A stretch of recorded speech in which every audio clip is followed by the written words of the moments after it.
तो आपने कितने यादवों को टिकट दे दिया है अपने घर में और कितने पिछड़ों को दे दिया है। हारे हुए एमएलए को लोकसभा में टिकट दे दिया है। अखिलेश जी का गठबंधन किसी से नहीं चलेगा। हमारे नामांकन में पल्लवी पटेल और ओवैसी साहब दोनों आएंगे।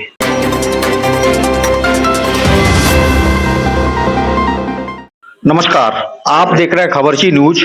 साक्षात्कार विशेष की श्रृंखला में आज हमारे साथ मौजूद हैं सुभाष पटेल जी। सुभाष पटेल जी अपना दल कमेरावादी से बरेली लोकसभा सीट से प्रत्याशी हैं। भारतीय जनता पार्टी ने बरेली से छत्रपाल गंगवार को उतारा है। बहुजन समाज पार्टी ने यहां से मास्टर छोटेलाल गंगवार को टिकट दी है और सपा कांग्रेस गठबंधन से पूर्व सांसद प्रवीण सिंह ऐरन मैदान में हैं। कुर्मी राजनीति को एक नया मोड़ पर लाते हुए अपना दल कमेरावादी ने आपको बरेली से उम्मीदवार घोषित किया है। आपसे जानेंगे क्या आपका चुनावी एजेंडा है और बरेली का चुनावी रण अब किस तरह से रोचक मुकाबले पर जाने वाला है। सुभाष जी, खबरची न्यूज में आपका बहुत बहुत स्वागत है। धन्यवाद। अपना दल कमेरावादी मूलतः कुर्मी राजनीति की लीडरशिप से जुड़ा हुआ है। बरेली लोकसभा सीट से आपको प्रत्याशी बनाया गया है, क्या चुनावी एजेंडा रहेगा?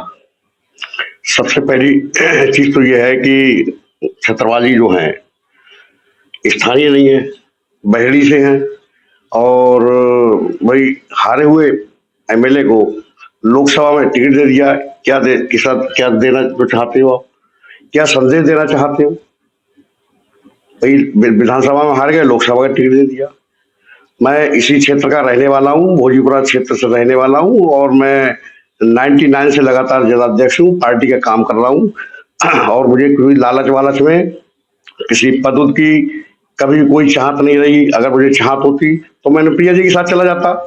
अनुप्रिया जी मुझे मंत्री बना रही थी, राज्य मंत्री बना रही थी, उससे कई बार कहा, मगर चूंकि हम पार्टी की विचारधारा से जुड़े हुए हैं, हम संस्थापक सदस्य हैं और हम विचारधारा पे ही काम करते रहे। एक तरफ पीडीए, दूसरी तरफ आपने अपना दल कमेरावादी ने पीडीएम बनाया है। ये कंफ्यूजन किस बात का था कि अखिलेश यादव से आपकी जो नेता हैं पल्लवी पटेल जी, उनका अचानक मनभेद और वैचारिक भेद होता है और वो एक नई दिशा में चल पड़ती हैं और अपने गठबंधन को नाम देती हैं पिछड़ा दलित मुसलमान। उनकी तरफ ए था, आपकी तरफ एम है। आखिर क्या कंफ्यूजन था? हमने आपको पहले भी कहा कि हम विचारधारा से जुड़े हुए लोग हैं। स्पष्ट नीति हमारी माननीय नेता पल्लवी पटेल ने कहा, भाई पीडीए का मतलब बताओ।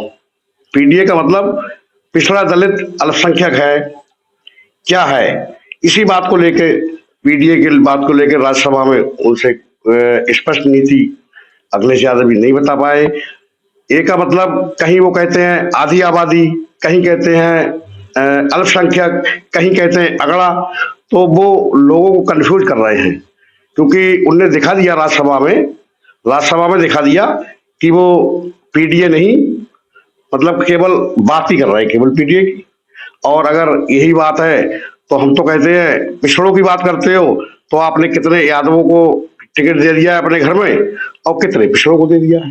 बात वैचारिक भेद और अलग अलग रास्ते चुनने की आती है तो कुछ इस तरह की चर्चाएं भी थी कि अखिलेश यादव जी पल्लवी पटेल जी को अनुप्रिया पटेल जी जो उनकी सगी बड़ी बहन है उनके साथ मैदान में उतारना चाहते थे। आखिर अचानक इस तरह का क्यों बदलाव आया? ऐसा है, उनका गठबंधन किसी से नहीं चलेगा।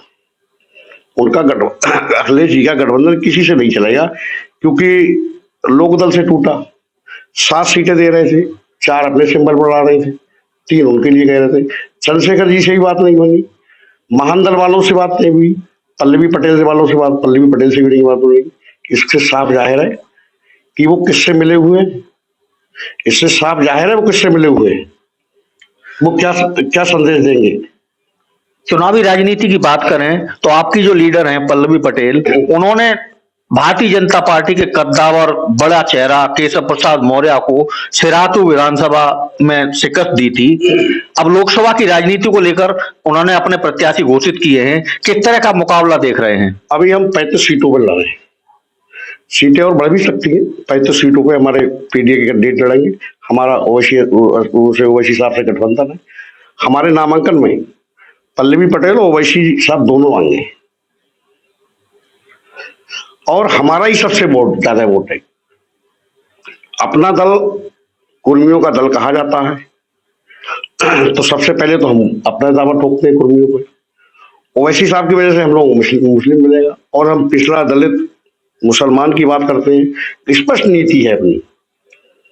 असदुद्दीन ओवैसी जी को लेकर आपने कहा कि आपके नामांकन में असदुद्दीन ओवैसी जी भी बरेली में मौजूद रहेंगे और आपकी नेता लीडर पल्लवी पटेल जी भी रहेंगी। क्या बरेली में चुनाव प्रचार के दौरान भी असदुद्दीन ओवैसी जी की रैलियां होंगी? कई कार्यक्रम लगेंगे उनके, दोनों लोगों के कार्यक्रम लगे। हो सकता है चंद्रशेखर जी का ही कार्यक्रम लगे, और लोग जो भी हमारे गठबंधन में उनका भी कार्यक्रम लगेगा। फिलहाल तो वो हमारे ओवैसी साहब और पल्लवी पटेल, कृष्णा पटेल जी सभी आएंगे चुनाव में। आपके मुकाबले में बसपा ने मास्टर छोटेलाल गंगवार को उतारा, जो नवाबगंज से एक बार विधायक रहे हैं। कई दल उन्होंने बदले, कभी सपा, कभी बसपा, कांग्रेस रहे। क्या कहना चाहेंगे? अब मैं उनके बारे में क्या कहूँ भाई, वो किसी के एक के साथ है ही नहीं। उन्हें तो चुनाव लड़ना है, इस पार्टी से नहीं उस पार्टी से, उस पार्टी से नहीं उस पार्टी से, उस पार्टी से नहीं उस पार्टी से। वो चुनाव लड़ना है तो लड़ना क्या उन्हें। भारतीय जनता पार्टी ने 8 बार के सांसद संतोष गंगवार को इस बार बेटिकट किया। पूर्व मंत्री छत्रपाल गंगवार को उतारा है। कुछ अंदर से कुछ फूट और अंतरकलह की बातें सामने आ रही हैं।